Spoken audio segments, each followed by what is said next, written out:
ಇಂದಿನ ಏಪ್ರಿಲ್ 17, 2026 ಹವಾಮಾನ ವರದಿಯ ಪ್ರಕಾರ ಕರ್ನಾಟಕದ ವಿವಿಧ ಜಿಲ್ಲೆಗಳಲ್ಲಿ ತಾಪಮಾನ ಏರಿಕೆ ಮತ್ತು ಕೆಲವು ಕಡೆ ಮಳೆಯ ಮುನ್ಸೂಚನೆ ಇದೆ. ಜಿಲ್ಲಾವಾರು ವಿವರಗಳು ಇಲ್ಲಿವೆ. 1. ಉತ್ತರ ಒಳನಾಡು ಹೀಟ್ ವೇವ್ ಅಲರ್ಟ್.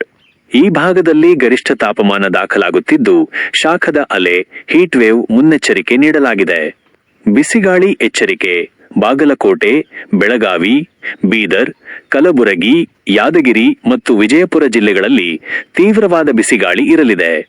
ಹಗುರ ಮಳೆ ಮಧ್ಯಾಹ್ನ ಅಥವಾ ಸಂಜೆಯ ನಂತರ ಬೆಳಗಾವಿ, ಧಾರವಾಡ, ಗದಗ ಮತ್ತು ಹಾವೇರಿ ಜಿಲ್ಲೆಗಳ ಕೆಲವು ಭಾಗಗಳಲ್ಲಿ ಗುಡುಗು ಸಹಿತ ಹಗುರ ಮಳೆಯಾಗುವ ಸಾಧ್ಯತೆಯಿದೆ.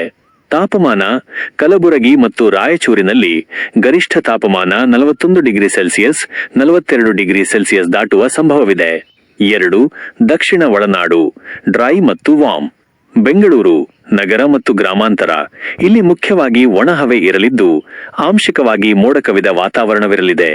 ಗರಿಷ್ಠ ತಾಪಮಾನ 34 ಡಿಗ್ರಿ ಸೆಲ್ಸಿಯಸ್, 35 ಡಿಗ್ರಿ ಸೆಲ್ಸಿಯಸ್ ಮತ್ತು ಕನಿಷ್ಠ 24 ಡಿಗ್ರಿ ಸೆಲ್ಸಿಯಸ್ ಇರಬಹುದು.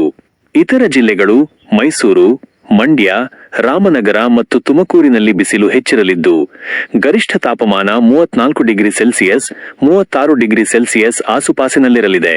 ಮಳೆ ಚಿಕ್ಕಮಗಳೂರು, ಹಾಸನ ಮತ್ತು ಕೊಡಗು ಜಿಲ್ಲೆಗಳಲ್ಲಿ ಅಲ್ಲಲ್ಲಿ ಹಗುರವಾದ ಮಳೆ ನಿರೀಕ್ಷಿಸಬಹುದು. 3. ಕರಾವಳಿ ಕರ್ನಾಟಕ ಹಾಟ್ ಮತ್ತು ಹ್ಯೂಮಿಡ್. ಉತ್ತರ ಕನ್ನಡ, ದಕ್ಷಿಣ ಕನ್ನಡ ಮತ್ತು ಉಡುಪಿ ಜಿಲ್ಲೆಗಳಲ್ಲಿ ತಾಪಮಾನದೊಂದಿಗೆ ತೇವಾಂಶ ಹ್ಯೂಮಿಡಿಟಿ ಹೆಚ್ಚಾಗಿರುವುದರಿಂದ ಸೆಖೆ ಹೆಚ್ಚಿರಲಿದೆ. ಕರಾವಳಿಯ ಕೆಲವು ಭಾಗಗಳಲ್ಲಿ ಗುಡುಗು ಸಹಿತ ಮಿಂಚಿನ ಮುನ್ಸೂಚನೆ ನೀಡಲಾಗಿದೆ. ಸಂಕ್ಷಿಪ್ತ ಮುನ್ನೆಚ್ಚರಿಕೆಗಳು. ವಲಯ ಹವಾಮಾನ ಸ್ಥಿತಿ. ಉತ್ತರ ಕರ್ನಾಟಕ ತೀವ್ರ ಬಿಸಿಲು, ಕೆಲವು ಕಡೆ ಬಿಸಿಗಾಳಿ. ದಕ್ಷಿಣ ಕರ್ನಾಟಕ ಸಾಧಾರಣ ಬಿಸಿಲು, ಮಲೆನಾಡು ಭಾಗದಲ್ಲಿ ಹಗುರ ಮಳೆ. ಕರಾವಳಿ ಉಷ್ಣಾಂಶ ಮತ್ತು ತೇವಾಂಶದ ಏರಿಕೆ, ಉರಿಸೆಖೆ.